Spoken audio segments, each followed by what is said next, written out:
It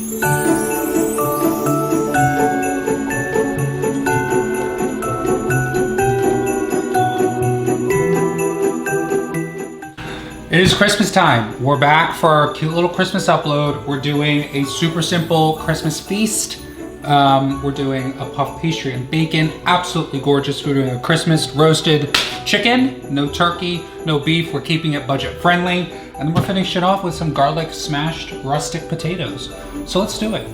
All right, so we are gonna start with our appetizer. It's just a really simple puff pastry that's kind of like twisted with bacon, a little bit of Parmesan cheese. So what you're gonna wanna start with, I just have one sheet of the like pre-made puff pastry dough from the grocery store. That works totally fine.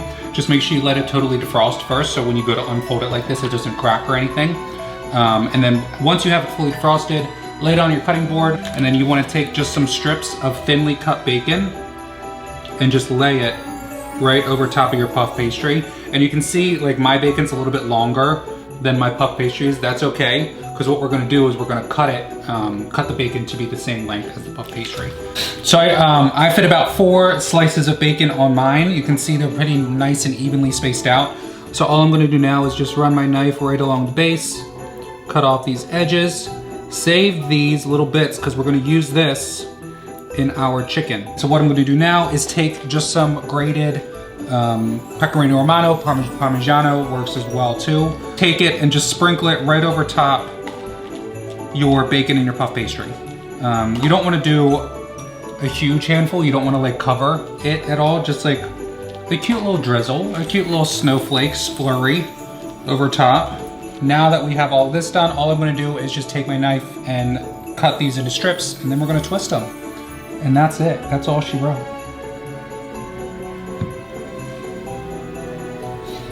All right, strips are cut. So what I'm gonna do now is just separate them a little bit, and then to twist them, I mean, you can really do this a number of ways, whatever you feel most comfortable with.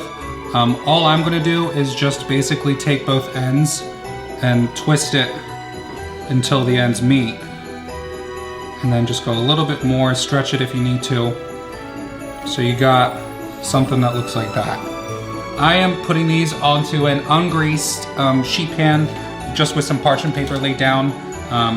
If you don't have parchment paper, you would need to grease it because you just want to make sure that these puff pastry don't stick to the pan. I'm just taking the extra grated cheese that I had on my board, just sprinkle that on top.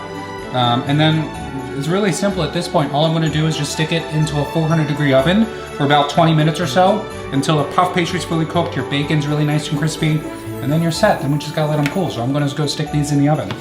Okay, let's get into this chicken. Chicken is one of my favorites. It's a go-to for me. Whenever, you know, and I think a lot of times when people think of like a fancy meal that they need to make, they instantly go to like turkey, ham, tenderloin, prime rib, whatever it is. And this is the real star of the show. I'm just gonna go ahead and set it in just my roasting pan. And then we're gonna get started on our vegetables that we're gonna put inside, and then the like spice dressing we're gonna do on the outside. For the filling, again, keeping it simple, all I'm gonna do, some fresh smashed garlic cloves, some carrots, and some rosemary. I'm gonna chop all this up, and I'm just gonna stick it right in the cavity. Is the best word that I've come up with for this, because anything else just doesn't sound right. So the cavity of the chicken is where I'm gonna put this. So for the garlic, all I like to do, I actually like to leave the paper on because it adds like another layer of depth, especially since you know, we're probably not gonna end up actually eating this. It's just there for like aromatics in the chicken. So for my chicken, it's a little bit on the smaller side. I'm gonna be doing 3 cloves of garlic. Again, all of this recipe stuff will be in the description below because I'm sure as hell not good at talking about it while I'm doing it. But 3 cloves of garlic. I have about 4 carrots here that I'm gonna cut up, and then I have about 2 sprigs of parsley. So I'm just gonna go ahead and chop the ends off of my carrots, just so we don't have any nasty little bits in the chicken. Just give these a really quick rustic chop, and you're in the home stretch. I have everything here that I need to put in there. So all I'm gonna do is just flip her up, just to literally take, I like to try and layer it a little bit, so like I'll do my garlic, I'll do some carrots. And what this helps with too is it helps your chicken keep its shape when it's cooking. You can definitely truss it if you want to with like some butcher's twine or whatever it is. But that is sometimes a little bit difficult for beginners. So I'm not gonna do that just because I want you to see what it looks like, not trussed, but still kind of being able to use your filling as like the thing that keeps it shaped. So you are gonna have a little bit of carrots left over, that's totally okay, because what we're gonna do with those is put those on the bottom and use it as like a self-made cooking rack, baking, roasting rack for the chicken. All right, so time for our little spice marinade that we're gonna do. So all I'm gonna do to start is I'm gonna build it in the pan on the chicken.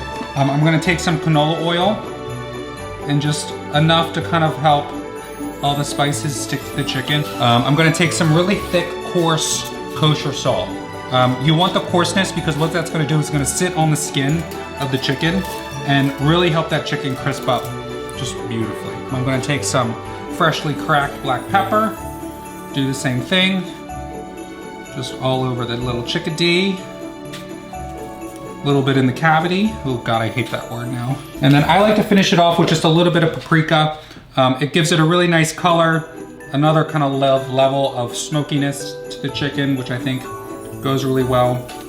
And then I'm just sprinkling some around the outside of the pan so I have a little something to work with. And what I'm gonna do now is begin to kind of massage this into my chicken, and I'm seeing I need a little bit more oil. So I'm gonna go ahead and do that. So you want it to like almost turn into like the middle ground between a dry rub and a wet rub, if that makes absolutely any sense at all. And I'm just gonna grab all the spices around the outside. Try to not to grab those carrots because that's what's holding your chicken up. And just kind of like rub, give her a little massage. She deserves it. All right, so the chicken is fully rubbed down. I couldn't think of something else to say. It's rubbed down right now. With all the spices and everything in here, I haven't forgotten about our little extra pieces of bacon. So all I'm gonna do is take these and let them chill around the outside of the pan, because what that's gonna do is as they cook and kind of render out, it's gonna release all that fat like up into the chicken. It's gonna be amazing. So all I'm gonna do now, pop this into a 425-degree oven for 10 to 15 minutes to really brown the skin. And then I'm gonna turn it down to 400 to let it finish baking the rest of the way until when you stick a thermometer into somewhere like inside of, like in between here, because that's the best place to take a reading, until that reads right around like 140, 145. Take it out, let it sit for 10 minutes, and you have a beautifully cooked chicken. So let's go do that. All right, let's do our potatoes. We're just doing a really simple, classic, kind of like American European mix of like a smashed garlic russet potato. So I just have 3 quite large russet potatoes here. Again, scale up, scale down as much as you need to. But all we're gonna do, peel these down, cut them into a dice, get them into a pot some water, boil that away, and then get our cream mix going, and just mash the two together, quite literally. So to start, to peel these, I like to have a little bit of skin left, so I'm not gonna peel these totally bald, totally naked. I'm gonna leave a little bit of skin on there, just because I think it adds to the rusticness of it all. My potatoes are peeled. All I'm gonna do now is cut them down into smaller chunks. So number one, they cook quicker, but they also cook more evenly. It allows you to control that cooking time and keep it more consistent throughout, which is how you get a beautiful little mashed potato. So these are going in. And I'm gonna cover these just with like about 1 inch of water, nothing crazy. Salt them just a little bit, nothing crazy again. I'm saying crazy a lot. No craziness here today. And then we're gonna put this right onto our burner and just bring that up to a boil, let it simmer for 15-20 minutes, drain them out, and we got our potatoes done. We're making a cream mix in here. You just need to know that it's important, that's all. You wanna make sure it's hot before we mix it with the potatoes for the same fact that we just did the water. You just wanna combine like temperature things with each other. I'm gonna do about half of this quart of heavy cream. We decided that was 2 cups. I'm taking 4 garlic cloves. Again, leaving them in their paper because it adds a little bit more of a garlic flavor into my cream. And just dropping those right into the cream. And then all I'm gonna do is put this over low heat, over a simmer, and kind of just let this come up to temperature as my potatoes are cooking. I'm gonna go in with just about half cup of butter right in. And that's going over low heat, and we'll let that come together, and I'll see you when the potatoes are done. Okay, the chicken just came out. Looks beautiful. Nice crispy skin on the outside. I took the temperature. It's right around 145, 150, which is right where I want it.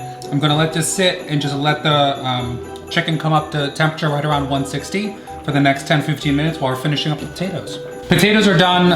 I turned the heat off, so I'm just gonna drain them quickly now. I'm gonna pop them back on the burner for just a second to really help dry them out. And then we're gonna start to combine the cream and the potatoes together and get our beautiful, gorgeous, rustic potato mix.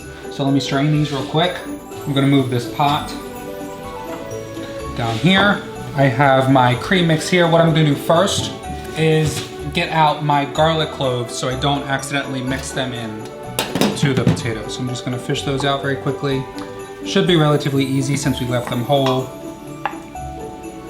I just transferred my potatoes to a cute little bowl on the side here, and I have my potato ricer, which just gives me a much smoother consistency as I'm kind of mashing them and putting them through. So I'm just going to take my tongs and kind of just load this sucker up until all of these are mashed through and ready to go. So I'm gonna do this first before I add any cream because I wanna get them all to the same consistency, and then we can go in with the cream and really start to whip it together. So you just put it through, gives you little noodles, and just repeat. I'm just mixing this with a little bit of the cream mixture that I had heated up.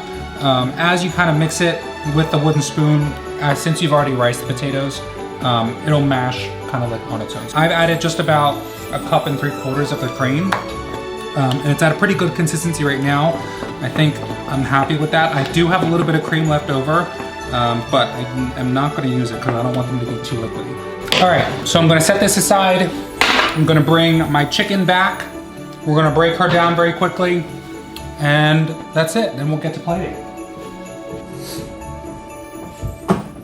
All right, so chicken is done. Again, she's rested. She looks gorgeous.